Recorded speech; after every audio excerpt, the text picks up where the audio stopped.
Good morning everyone, this is our Hindi class for class 8। हम हमारी हिंदी व्याकरण की किताब पंखुड़ी का पाठ 19 वाक्य विचार हमने इससे पहले 3 वीडियोज़ में पढ़ा।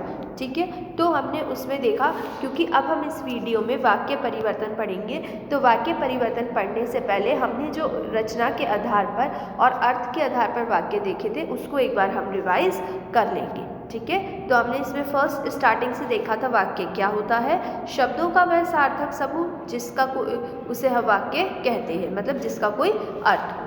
ठीक है, फिर हमने देखा था पदक्रम, यानी एक पद जो शब्द होते हैं वो एक सीक्वेंस में होता है तभी उसका कोई अर्थ निकलता है। फिर हमने देखा अन्विति, अन्विति यानी कि जो संज्ञा है वो पहले आती है और क्रिया बाद में आती है, यानी संज्ञा और क्रिया का मेल जो होता है वो पूर्ण सही तरह से होना ज़रूरी होता है। फिर हमने देखे थे वाक्य के अंग। वाक्य के 2 अंग होते हैं, उद्देश्य और विधेय। उद्देश्य यानी कर्ता और विधेय यानी कि कर्ता जिसके बारे में बात कर रहे हैं, वो जो भी बोल रहा है वो सब उद्देश्य में आता है। ठीक है, फिर हमने देखा था पदबंध। पदबंध जो होता है, पदबंध या पद यानी शब्द और बंध यानी क्रम। तो पदबंध का मतलब होता है कि शब्द किसी एक क्रम में या सीक्वेंस में बंधे हुए होते हैं तो उनका अर्थ कई बार बदल भी जाता है। जैसे हमने यहाँ पे उदाहरण भी देखा था कि सूरज गिरा। अगर हम तीनों शब्दों को अलग कर दें तो इनके बहुत से अर्थ हो सकते हैं। सूरज यानी सन भी हो सकता है, पर इस वाक्य में हमें समझ आ रहा है कि सूरज जो है वो किसी व्यक्ति का नाम है। ठीक है, फिर हमने देखा था कि पदबंध के 5 प्रकार होते हैं: संज्ञा पदबंध, सर्वनाम पदबंध, विशेषण पदबंध, क्रिया विशेषण पदबंध और क्रिया पदबंध। ठीक है, इसमें हमने देखा संज्ञा पदबंध क्या है कि जिसमें क्या प्रयोग होता है, सबसे ज़्यादा संज्ञा का प्रयोग किया जाता है, या जो अंडरलाइन है वो अगर संज्ञा है तो उसको हम संज्ञा पदबंध कह सकते हैं। और जब संज्ञा के स्थान पर जो शब्द प्रयुक्त होते हैं उन्हें हम सर्वनाम कहते हैं। तो अगर वहाँ पे सर्वनाम शब्द है तो हम उसको सर्वनाम पदबंध बोलेंगे। विशेषण पदबंध यानी विशेषण वो शब्द जो संज्ञा या सर्वनाम की विशेषता बताते हैं, तो उसे हम विशेषण पदबंध कहते हैं। क्रिया विशेषण यानी जो क्रिया की विशेषता को बताते हैं तो वह क्रिया विशेषण पदबंध है। और क्रिया पदबंध यानी कि जो क्रिया की जो काम के होने का बोध हो रहा है उसको हम क्रिया बोलते हैं, तो वह क्रिया पदबंध होता है। उसके बाद हमने देखा कि अर्थ के आधार पर वाक्यों के भेद। अर्थ के आधार पर वाक्यों के 8 भेद होते हैं। विधानवाचक वाक्य, विधानवाचक यानी जो बिल्कुल सरल वाक्य होते हैं। ठीक है, फिर हमने देखे आज्ञावाचक या फिर आदेशवाचक वाक्य, यानी जिनमें आज्ञा दी जाती है या फिर कोई आदेश दिया जाता है। इसके बाद हमने देखा इच्छावाचक वाक्य। इच्छावाचक वाक्य यानी कि जिसमें इच्छा या कामना प्रकट की जाती है। फिर हमने देखा संदेहवाचक वाक्य। संदेहवाचक वाक्य यानी कि जिसमें कहीं कुछ होने की संभावना प्रकट की जाती है। इसके बाद हमने डिस्कस किया था संकेतवाचक वाक्य। संकेतवाचक वाक्य यानी किसी शर्त का भाव रखना।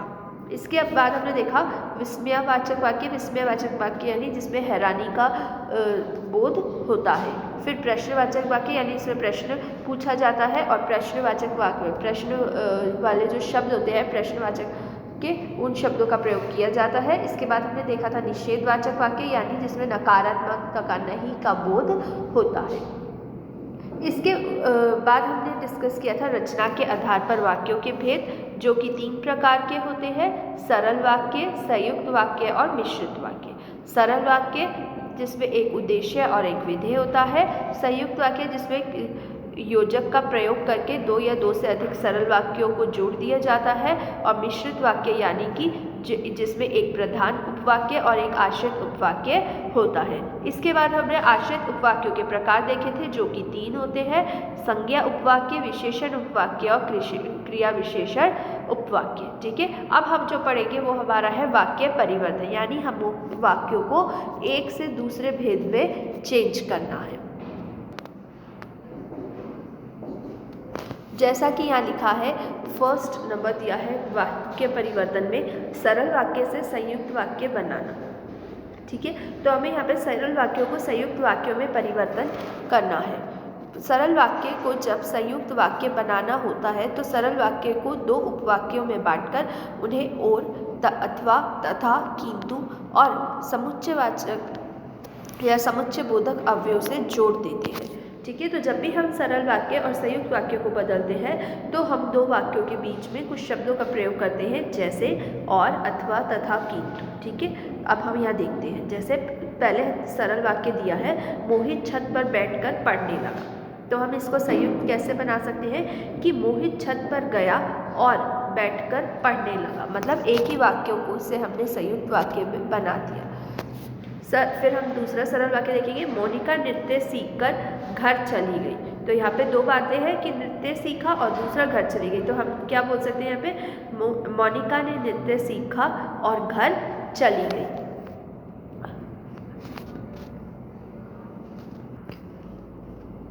तो अब हम यहाँ दूसरा देखेंगे कि सरल वाक्यों से मिश्रित वाक्य बनाना।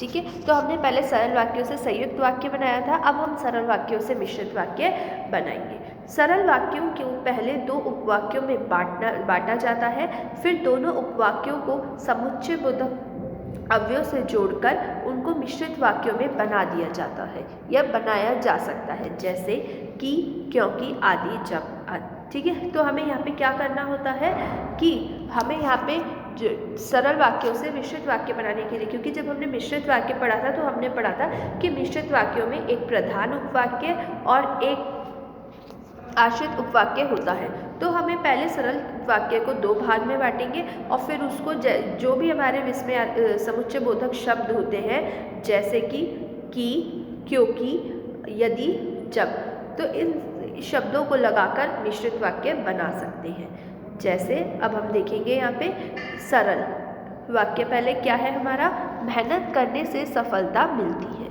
तो हम इसको दो भागों में बांट सकते हैं। ठीक है। जिसमें हम बोलेंगे कि मेहनत करोगे करने से, ठीक है, मेहनत करने से, ये एक हमारा अलग हो गया और दूसरा हम इसमें अलग कर देंगे, सफलता मिलती है। पर अब हम इसको मिश्रित वाक्य के लिए जोड़ेंगे कैसे, यदि मेहनत करोगे तो सफलता मिलेगी।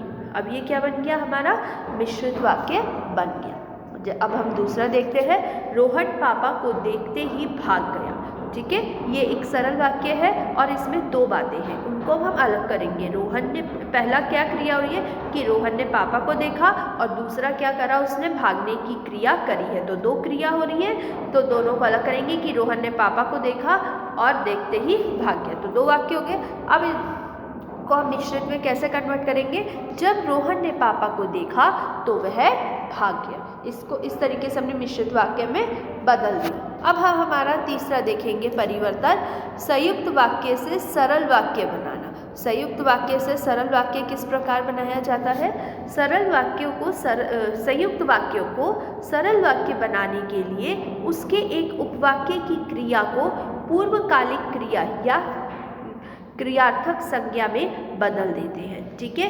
तो पहले तो यहाँ पे हमें क्या, हम ध्यान देंगे कि क्या आदेश दिया गया है कि संयुक्त वाक्य से अब सरल वाक्य बनाना। तो हमें इसमें क्या करना है कि उसकी जो पूर्वकालीन क्रिया, मतलब पहले वाली जो क्रिया होगी उसको सादी क्रिया में बदल देंगे। ठीक है।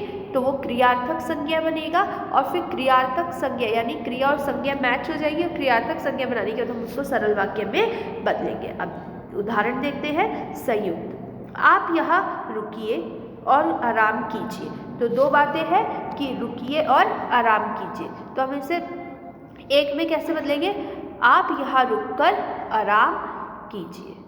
ठीक है। दूसरा संयुक्त देखते हैं, राधा हंसी और बोली। तो इसको हम एक कैसे कह सकते हैं, राधा हंसी, हंसकर बोली। ठीक है। क्या बना दिया हमने इसको, राधा हंसकर बोली। अगला हम इसका देखेंगे तो हमारे है मिश्रित वाक्यों में से सरल वाक्य बनाना। ठीक है। तो अब हमें क्या करना है, मिश्रित वाक्यों से सरल वाक्य बनाना है। मिश्रित वाक्यों का सरल वाक्य में रूपांतरण करने के लिए मिश्रित वाक्य के आश्रित उपवाक्यों को विशेषण, कर्म या क्रिया विशेषण के रूप में बदला जाता है। ठीक है। तो जब भी हम मिश्रित वाक्य से सरल वाक्य बनाते हैं तो हमें पता है कि मिश्रित वाक्य में दो वाक्य होते हैं, एक प्रधान उपवाक्य, दूसरा आश्रित उपवाक्य। तो हम उन दोनों को क्या करते हैं, उनकी विशेषता या उनकी कर्म को एक ही क्रिया विशेषण रूप में बदल देते हैं। जैसे मिश्रित वाक्य देखते हैं, पिताजी ने कहा था कि कल मुझे एक नई पुस्तक मिलेगी। तो यहाँ पे दो बातें हैं, पिताजी ने कहा और कल मुझे एक नई पुस्तक मिलेगी। तो हम इसको एक कैसे कर सकते हैं, पिताजी के कहने के अनुसार कल मुझे एक नई पुस्तक मिलेगी। ठीक है। दूसरा मिश्रित वाक्य देखेंगे, जो व्यक्ति सच बोलते हैं सब उनका आदर करते हैं। तो हम इसको सरल कैसे कह सकते हैं, सच बोलने वाले व्यक्ति का सभी आदर करते हैं। आगे हम यहाँ पे 5th देखेंगे, 2 सरल वाक्यों से एक सरल संयुक्त या मिश्रित वाक्य बनाना है। यानी हमें यहाँ पे 2 सरल वाक्य दिए जाएंगे, तो या तो हमें उससे एक सरल वाक्य बनाना है या संयुक्त या मिश्रित, मतलब जो भी बन सकता है हम उससे वो रूपांतरण करेंगे। 2 सरल वाक्य देखते हैं। मैं पढ़ता हूँ, मेरा विद्यालय पास में है। तो ये सिंपल सी 2 सेंटेंसेस है, 2 वाक्य है। मैं पढ़ता हूँ, मेरा विद्यालय है। अब इसका एक सरल वाक्य क्या बनेगा कि मैं पास के विद्यालय में पढ़ता हूँ। ठीक है, ये बिल्कुल सरल वाक्य हो गया। अगर मैं इससे संयुक्त बनाऊँ तो क्या बन सकता है, मेरा विद्यालय पास में है और मैं वहाँ पढ़ता हूँ। ठीक है, और का प्रयोग हो गया। आगे हम देखेंगे तीसरा मिश्रित वाक्य, तो उसको हम क्या बना सकते हैं, मेरा विद्यालय पास में है जहाँ मैं पढ़ता हूँ। ठीक है, तो इस तरीके से हमने तीनों ही वाक्य बना लिए 2 सरल वाक्यों से। ठीक है, सरल भी बना दिया, संयुक्त भी और मिश्रित भी। तो अब यहाँ पे हमारा जो ये पाठ है हिंदी व्याकरण की किताब का 19, ये पूरा होता है। आप इसको अच्छे से पढ़िए, समझिए और इसकी प्रैक्टिस कीजिए। Thank you.